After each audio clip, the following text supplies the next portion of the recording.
pause, and then I'll hand over to you. Okay. Okay, take a short little pause now, and over to you. Thank you very much, Sukaina, for the introduction and your beautiful presentation. My name is Ertuğrul Akyürek. I lead business development activities for optical LAN technologies for Nokia in the Middle East and Africa region. And welcome and thanks for this opportunity. So I'd like to start by saying a few words about Nokia and its fiber optic pedigree. Now, we are the first in the market in GPON technologies. We are the number one right now in ONT market share. We are number one in XGS PON market share, which is actually symmetrical PON technology, which is the state of the art technology for PON deployments. Now, PON is the optical LAN technology, by the way. The technology behind PON, behind optical LAN is called PON. And when you look at that technology, we are having more than 250 customers in more than 130 countries around the world. We are the only leading vendor with a leading position in all regions in the world. This is not just to brag, but this is just to say we have know-how about all the different kinds of requirements that are being had in different regions of the world, right? We have the requirements and expertise from North America to China to Russia to, of course, Africa and the Gulf region. And we have a total of more than 93 million pawn ports shipped to date. Now, looking specifically to optical LAN, the optical LAN technology, as I will explain in a minute, takes this GPON, which we have a lot of experience in, and XGS PON, and utilizes it for education, hospitality, enterprise, office buildings, all different kinds of uses that are small in smaller scale, like including university campuses.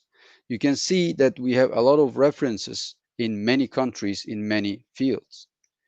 Now, most specifically, when you look at the hospitality sector, our optical LAN technology is installed in the Four Seasons headquarters in Toronto in a demo room, and also it's Marriott GPNS certified. So actually, you will see education sector and hospitality sector moving this way very quickly and standardizing the use of optical LAN technologies already. Now, what is optical LAN? Let's get deeper into the meatier part of it, right? In a traditional LAN, we have the core switch in a building. Let's imagine this is an office building or a hotel building, and we have aggregation switches in every floor.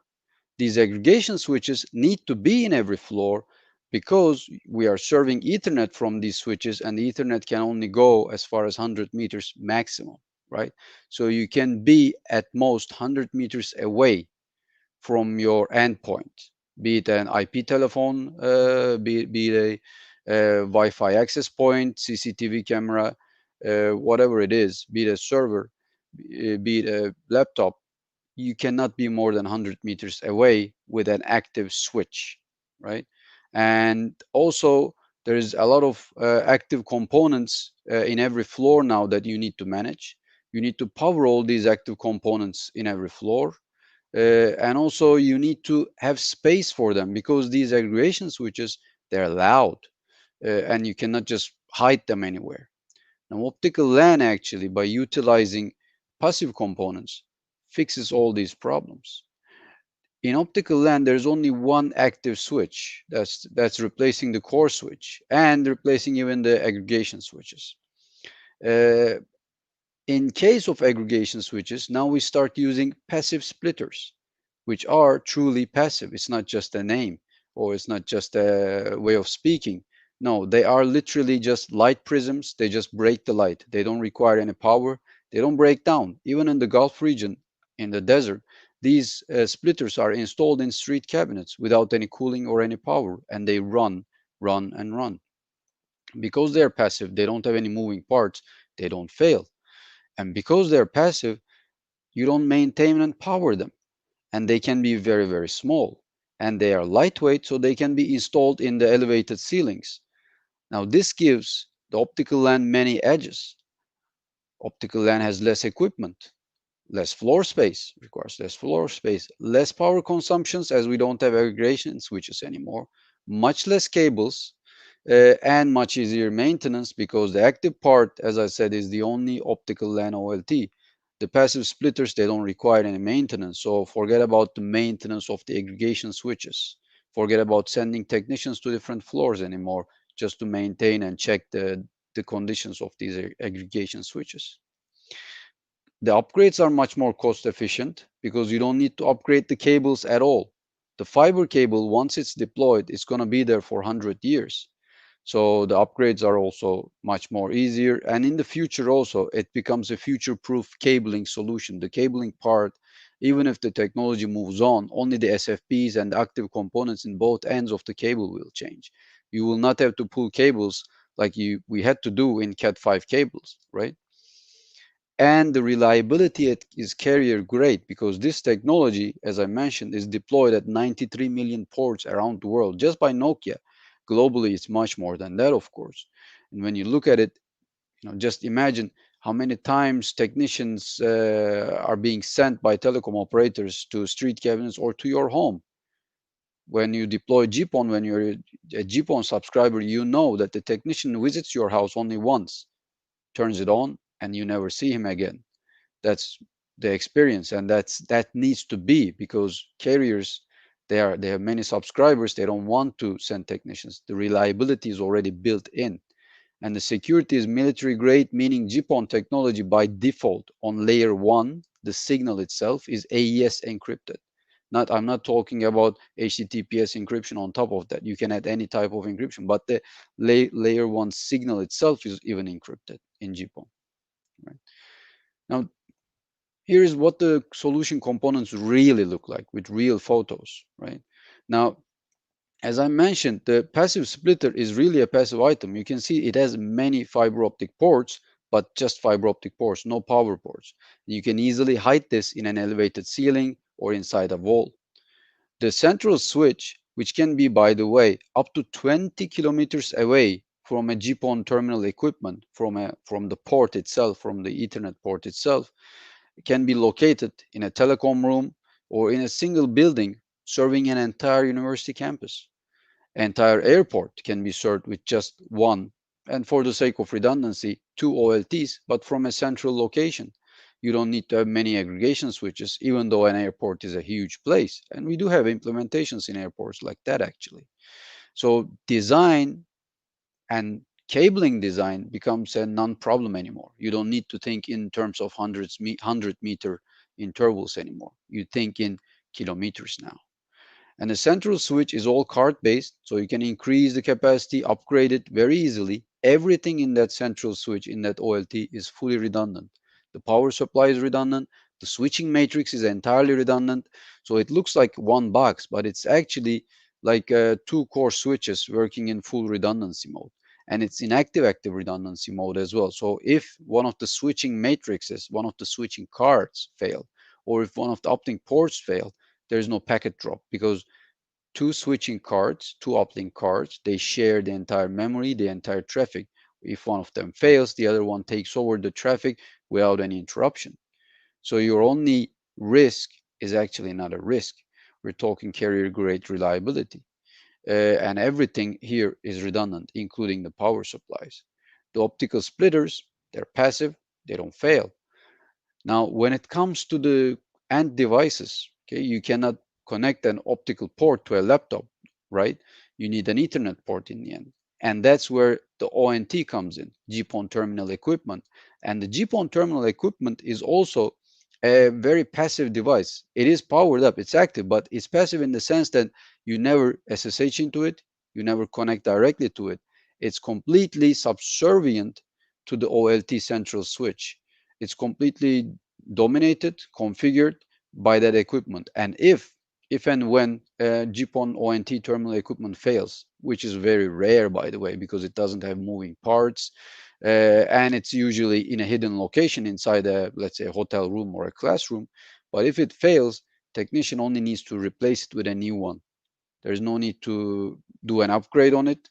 There's no need to open and repair it. You can just simply switch, plug in a new one. As soon as the new one is turned on, powered on, and connected to the central switch, it will take all the configuration of the previous one and it will start working automatically, seamlessly, right? Just an example, and we have many white papers of these cases, but speeds, throughputs, etc., they're never a problem. Now, I'd like to show something really interesting to you, and that's our animated slides showing how it's really happening. Now, in a traditional LAN, we have all these cables that are going in the ceilings, right? And we need all these aggregation switches that are very beautifully shown here, that they all take up room in an office space. They all take up room in a classroom, in a hotel, wherever it is, in an airport. And especially like in an airport case, we don't have this kind of room in office cases as well. We want to utilize this room as maximum as possible. And also the cables that are running in the ceiling, they are really heavy. There's a lot of cables. That's inefficient, that's expensive. Now, if you move into optical LAN, all those heavy Ethernet cables, they're gone. We change all of them with a single mode fiber optic cable. All these aggregation switches, they're gone. We just need one switch. It doesn't even have to be on the same floor. It can be on the basement, and on the walls or in the ceiling we can have our splitters. Less equipment, less cabling, right? The equipment is smaller, you save more, you save on space, you reduce your power requirement. Looks too good to be true, right? It gets even better. Thanks to the extensive reach, you can serve entire buildings, entire campuses, not just one floor of the office, from a single point of serving, single telecom room. And if you want redundancies, we can serve from two different telecom rooms. In case one of the room fails, the other one will pick up the traffic and continue serving. I will show you a slide about that on how that's also installed. Now, the technology itself, as I said, is also future-proof because the cabling you do is actually fiber optic cabling. As the speed, as the throughput of the active components increase, we can just upgrade these active components to more comprehensive, more throughput supporting technologies, like upgrading from GPON to XGS-PON, which is 10 gig, by the way, and we can serve all these boxes, this black switch that you see on your screen with a 10 gig connection, and we can install one under every desk. This specific one is fanless, so we can install one in every hotel room as well.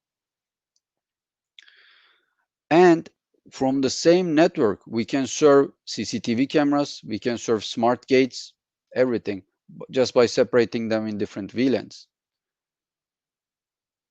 So lower cost, higher bandwidth, much more longevity in terms of cabling, security, and simplicity.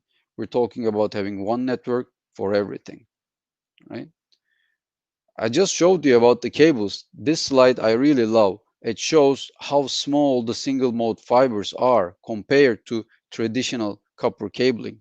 So another hidden benefit is that you will not need to install galvanized steel cable trays anymore, right? You can use cheap plastic cable trays because the cable itself is as light as a strand of hair. So your installation, your structured cabling, it becomes much easier.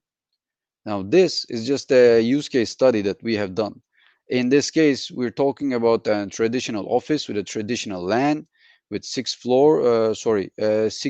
switches per floor, one core switch, total power supply is huge.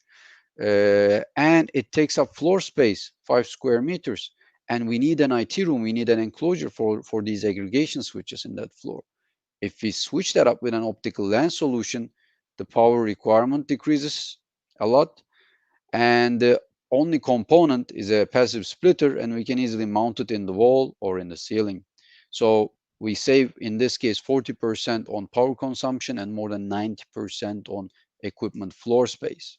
Now, putting that in a business case, we can see that in a Bell Labs study, that we can have up to 56% of capex savings and 54% of opex savings compared to a traditional LAN. So from every point of view, it actually makes a lot of sense to move towards optical LAN technologies. That's what we see being happening across the world right now.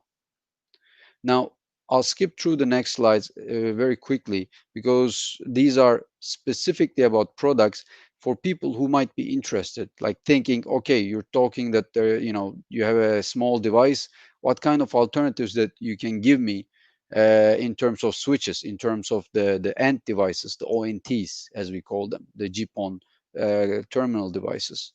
The terminal devices can be one port, four port, which is a very common thing to do, by the way. So we can put one in every hotel room or next to every CCTV camera and wireless access point. It can be 8 or 12 ports. All these devices are PoE plus, by the way, and it can be uplinked with a GPON, which has 2.5 gigabit per second throughput, or XGS-PON, which gives us 10 gigabit symmetrical throughput. Right? Each of these devices, they can have 10 gigabit uplink. Or if you have a dense solution, we can have up to 24 ports in an endpoint. If you have, for example, existing 24 or 48 port switches in installed locations and you don't want to change the installation and the cabling, sure, we can fit in that. We can fit the optical LAN solution in that as well, right? And even we have SFP ONTs where a GPON terminal can basically installed in anything with an SFP slot, right? Especially very popular in private LTE small cell sites. So if you have a large site like a port, like a shipping port, with its private LTE, we can do the private LTE backhauling with optical LAN, Wi-Fi access points, smart gates, CCTV cameras, everything with a single unified network, optical LAN. Now, of course, you will have managers, you will have customers who will say, okay, it's nice, but what does it look like? What do I see, right? How do I manage it day to day? We also offer a very nice, comprehensive and easy to use. That's the key, easy to use interface. So, for example, in this case, an office environment. This an airport scheme can be uploaded, and in the GUI, the IT administrator can highlight the locations of the endpoint devices, the ONTs, or with the old way of referring to them, switches. And then if something goes down, goes wrong, or if there's a problem, an alarm will pop up, as you can see here on the ONT itself, showing its physical location also. So the IT admin can follow alarms here, can know exactly where, like which corridor these alarms are popping up in, and send his technician directly there. Also, this GUI, this management system allows you to copy and paste configurations of ONTs. So you just generate one configuration and then you can copy and paste it to the all of them. You can manage configurations and everything via the GUI. You can see alarms per device via this GUI. So it's very admin, IT manager, IT director friendly. Right? Redundancy. What happens if the cable gets torn? What happens if the SFP that the cable is connected gets disconnected or fails? In the end, these are optical components. Yes, they don't have moving parts, but everything fails, right? Nothing is infallible. Yes, we have redundancy for that. We can have default and standby paths connecting to different cards on the same chassis. And as I said, chassis is fully redundant with redundant power supply, redundant switching matrix, redundant everything. And in this kind of redundancy, the switchover is managed inside the chassis. The switchover is less than 200 milliseconds. Okay, but I have an airport and I have very strict regulations. What happens if an entire IT room is gone? I understand your chassis is fully redundant. If you lose power, if you lose uplink, it will keep working. But what happens if the IT room burns? I have an airport, I need to keep it running. Yeah, we can do geo redundancy as well. We can install two different chassis of central switches, OLTs, in two geographically distinct locations. And we can have default paths and standby paths going to two different rooms. So in case one room is completely destroyed, like in an airport or an military airfield or military base scenario, if it's under attack, no problem. The communications will switch over to the second room. This switch over, since it's geographical, it just takes a little bit longer, but still it's less than a minute. Now, I'd like to close by showing you all the references that I talked in the very beginning. Now, this GPON technology, all the technologies, all the devices that I've shown you and talked about, they are being deployed in all these countries in the world. They are running for many years now. This is not a new technology. When we're talking optical LAN, nothing actually is new except the name. The technology itself has been running for more than a decade. Yeah, close to 2 decades now, right? We're in 2020. So it has been running for a long time. It's been running reliably. It's being deployed in all the parts of the world that it has not been deployed yet. It is more or less the end game in terms of communication technologies, and now it's going inside the buildings, inside campuses as well. And I'd like to thank you for your time. Thanks for listening to me. Please feel free to reach out to us anytime. And I'd like to thank Westcon Comstore for the opportunity as well.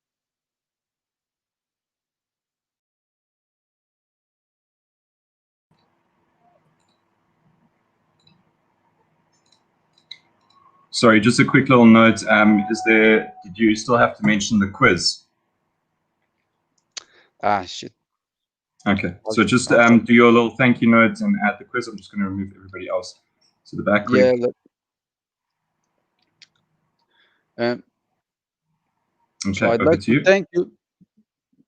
So I'd like to thank you for your time. Thanks for listening to me. Please feel free to get in touch anytime with any questions. And also, I'd like to thank Westcon Comstore for giving us this opportunity to get together and discuss these things. Please don't forget there is a small quiz at the end.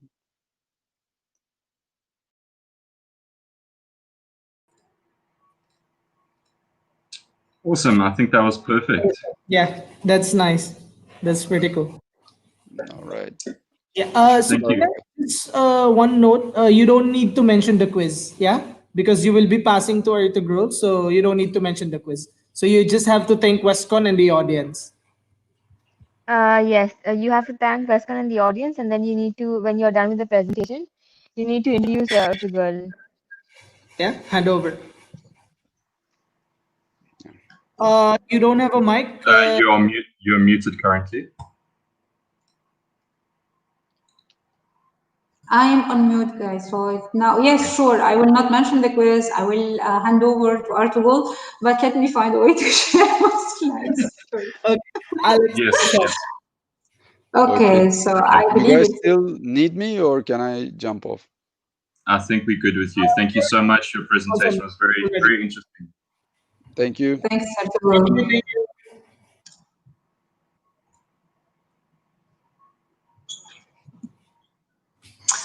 I don't see PowerPoints again in the application. I will close it, reopen it. I don't know. Artugul was using also a Chrome or using another? He was also using Chrome, yeah. Yeah. Yeah. So, do you have Google Drive by any chance? No. Okay.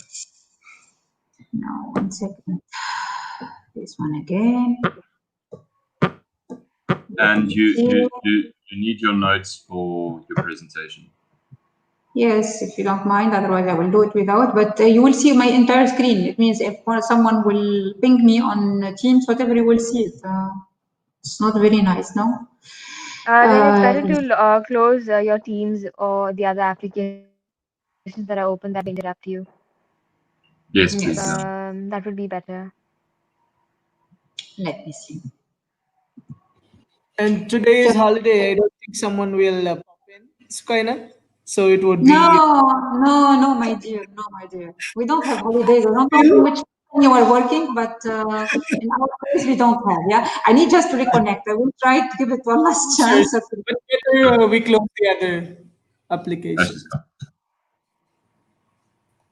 And you guys have a public holiday today? Yes, Yeah. Yes, we do. A shame. I think until Imagine we will not have any leaves. Yeah, it's forbidden. It's forbidden to take. Shame. No. Oh, awesome. Okay. No application is shown here at all. Why not, by the way?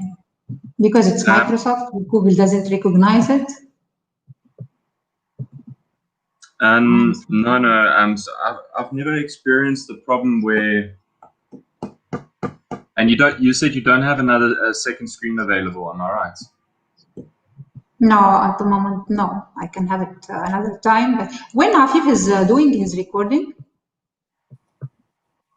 Just a moment, Sukaina. I'll confirm. I think it is second, if I'm not mistaken. 1 second. Do you have another laptop available right now? Or right a now, tablet? right now, not. I don't have the cable even between laptops, but I can manage that.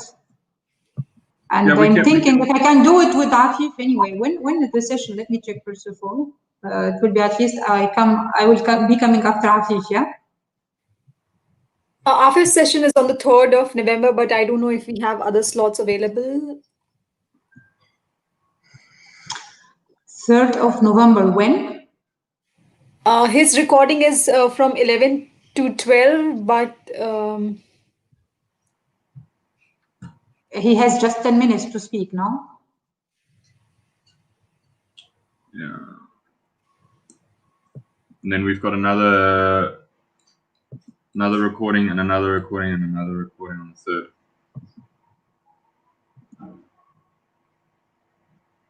So someone is calling me. Teams is closed and someone is calling me. Oh my God. If you want to exit Teams completely, you'll have to use... Could we accommodate it on the 3rd with Afif? Could be 20 minutes, 30 minutes max. It's 20 minutes anyway, the presentation. Yeah, but I'd like to try and figure out your screen sharing issue. No, I don't want to sit on the 3rd and have the exact same issue. So on the 3rd, if you can on the 3rd. The idea is to accommodate a second laptop on the 3rd. That's my idea, and to have like double screen. This was my idea. I can arrange it for the 3rd, okay? I have a second laptop, but I need a cable between them. This is my idea.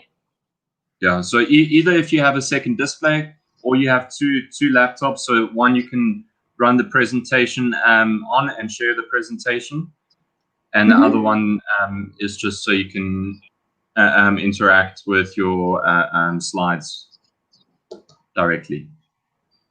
So okay, and you put them. You put them both of them in front of you. Yeah. Okay, I understand. Yeah, so you can check the notes on the one where you are presenting on your camera is on, and then your hand will be just on your second laptop's keypad to jump to the next slide, and you've got your notes. Okay. Perfect. Everybody else happy with that? Jay, Shrina, Schneebel? yes, I forward itself. As forward you request. Sorry.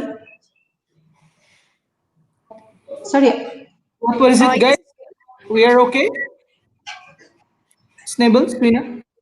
Yes, we'll have to do it on the 3rd. So what I'll do, Sukaina, I'll forward you the meeting invite for the 3rd with the link to attend. And I just wanted to double check if you're available on this slot. It is 11 to 12:15 p.m. Dubai time on the 3rd of November. 11 to 12, I'm available, yes. Available, great. So Dubai time, yeah? Okay, yes, Dubai time. Yes. Yeah, so I'll be available. I will try to have 2 laptops and manage it. Maybe that way it's much better. Okay? Yes, sure, great. Let's do it then. Okay, sorry for that. Sorry, okay. No worries. No worries. So Shrina will be adding the stream link also, yeah? When sending her the cut. Yes, it's already there. I'll forward it to her right away. Okay, thank you, Shrina. Thanks a lot. Thank you, Thanks. Shrina, for your time. Thank you, Alex. Bye. Thanks, Alex, everyone. Bye. Thanks. Thank you. Alex, just 1 second. Yeah, no problem. We have this recording yesterday, which Tushar was asking. Yeah. So will you be able to? So I replied to Tushar's email this morning. I said what I'm doing is I'm compiling a Google Drive where I can place all the videos in, and all the teaser videos are going to be there, and then we can populate all the final videos in there as well. and any other kind of subcategory of a folder. So everything is together. You have access to it. I have access to it. I think that's just going to simplify everything. So I'm just currently downloading all the videos so I can upload them to the Google Drive now. All right. Okay, cool, Alex. Thank you so much. I have Perfect. forwarded the invite to Soukaina. Alex, like yesterday, some people were complaining that the slides were blurry. So everybody has to put it on full screen mode and then view it in the auditorium?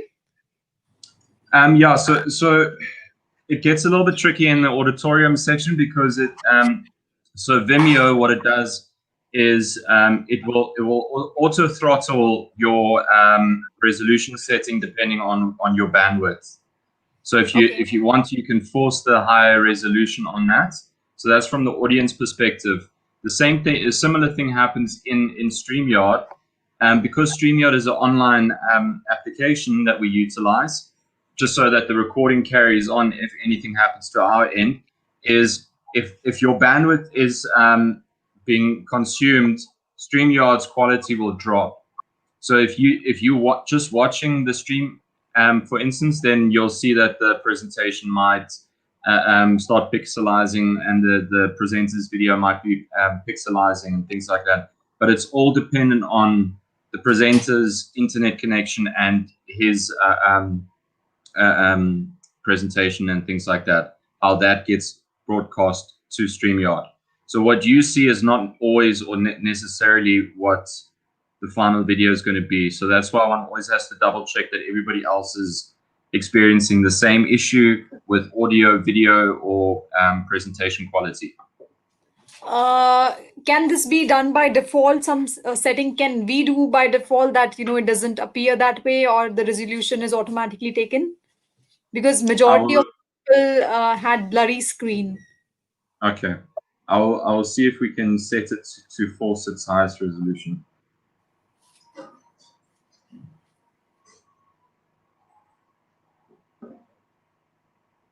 And also, Alex, I've sent you an email with regards to the event we did yesterday. So now the vendor is a bit with the transition in between the speakers. So we just wanted to ensure that this is seamless during the Imagine event. Say again, sorry?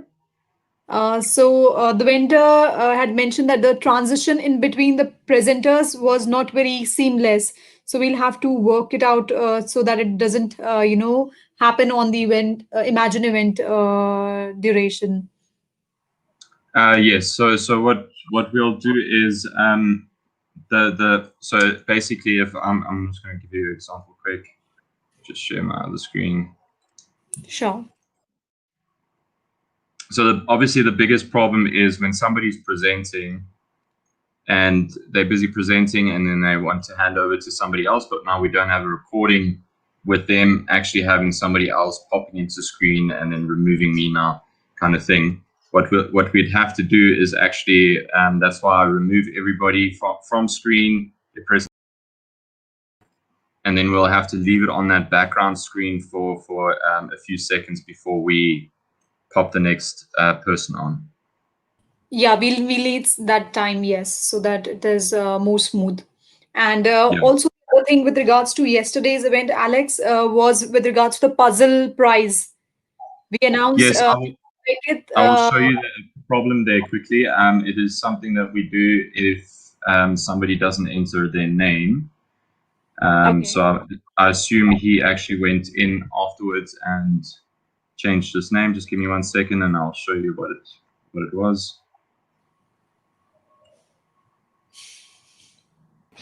It shows also, Alex, that his score is more than the winner name that we showed. So when we pulled out the names at the end of the game, when the game had closed, this was the actual name that popped up. So we can't use that as a name. So I spoke to Mike, and Mike entered his name later on. Say again? So he must have entered his name later on, and he played as an anonymous player earlier. Yeah, so I think he just hacked a few keys down on his keyboard. at an early stage in the day, and unfortunately, because of that, we have no connection to who that is, and therefore, Mike said, if a name like that you can't do in a live presentation, it just doesn't look professional. Would you be able to share this with me so I can, revert back accordingly? This on my email? Yeah, sure. Perfect. Yes. Okay.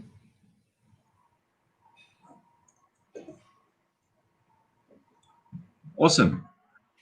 Did we manage Athrul's presentation within 20 minutes?